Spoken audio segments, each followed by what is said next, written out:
We have, yes, there is a lady there. Good evening, ladies and gentlemen. My name is Kadra Hussein from More Radio. Mr. President, allow me to just ask a follow-up question on what my colleague has asked. You say that you consulted from different political formation. From what we have as a people, the people who are on the streets did not have T-shirts printed with political parties, identification. Neither did they carry banners that had colors of representation of a political party. So in your broad-based government, as you have said, you've consulted and you've also had people from ODM working with you. Where is the interest of the people being featured in your broad-based government, as they are the ones who prompted us to have this change that we are having right now? Now, to my question, I want us to just take time back, from the inception of the Kenya Kwanza government. When you took the oath of office, you promised to protect the Constitution of Kenya and ensure that the justice system functions well. You protect the rule of law. When you were making your statement on Wednesday, if I'm not wrong, you told us about amendments of some few clauses of the Constitution, including Public Finance Management Act. You also talked about witness, something to do with that. That is an act of, in the Constitution of Kenya. But the populace has this question. Why would we talk about amendments? Why? Those very clauses that we have in the Constitution are not being respected. Like, I'll give you an example. Extrajudicial killings that we have seen, not unless, we can be given files of crime for the people who died. And then also, on that, we had arbitrary arrests.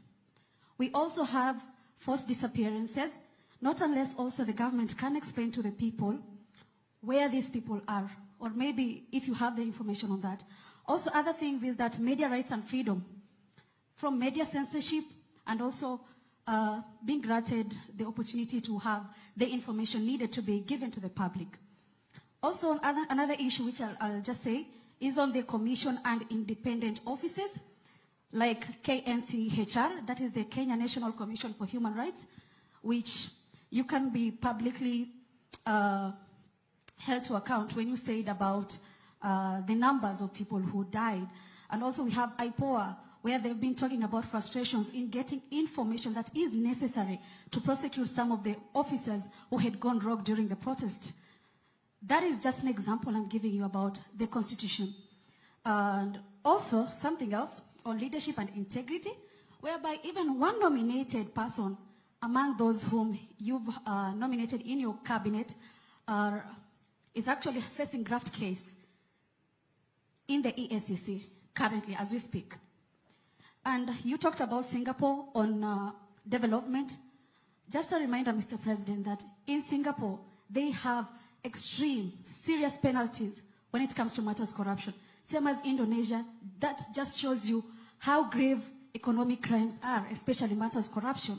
So I want to ask you, Mr. President, you've told the Kenyans to give you time, to give you time to work on these issues, to set things right.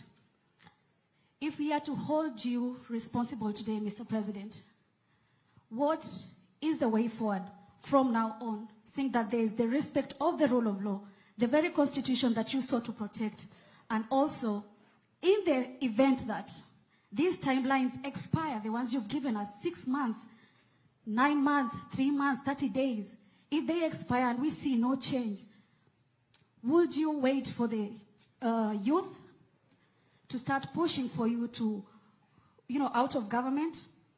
And also, would you heed to the pressure that right now we are actually seeing 14 Kenyans have moved to the courts actually asking for the ouster of you, Mr. President? What do you have to say about that? Thank you very much. The 14 Kenyans who have gone to court are exercising their democratic right. That is how free this country is.